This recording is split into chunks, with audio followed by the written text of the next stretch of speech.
இதுக்கு பேரே அருமையான பேர் கொடுத்துருக்காங்க.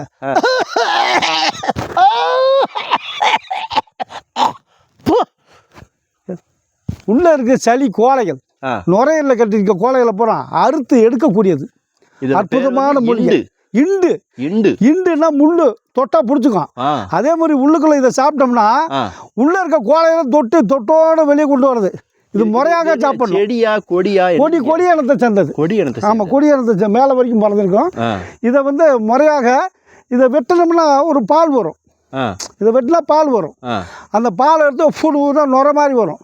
அந்த நுரைய முறையாக தினந்தோறும் ஒரு 2 சுண்டல் அளவு 3 சுண்டல் அளவு, சிறு குழந்தைங்க இருந்தால் 1 சுண்டல் அளவு, ஒரு 2 சொட்டு 1 சொட்டு சாப்பிட்டுக்கிட்டே வரணும்.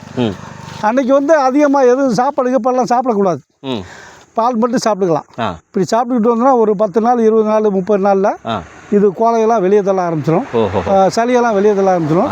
இதோட களைச்சருக்கு சுக்கு, மிளகு, திப்பிலி, திருக்களி சூர்ணம், தூதுவளை கஷாயம், சித்தரத்தை, இந்த மாதிரி இதெல்லாம் போட்டு கஷாயம் வச்சு சாப்பிடணும். அப்போ அதோட சேர்த்து சாப்பிடும்போது இன்னும் ஸ்பீடாக வேலை செய்யும். நம்ம சளியை புறம் கழிவு பண்ணி அற்புதமான மூலிகை இண்டுன்னு சொல்லுவாங்க. மலை இண்டு. அதுவே பிடிச்சி இழுக்கும் பாப்பாண்டு.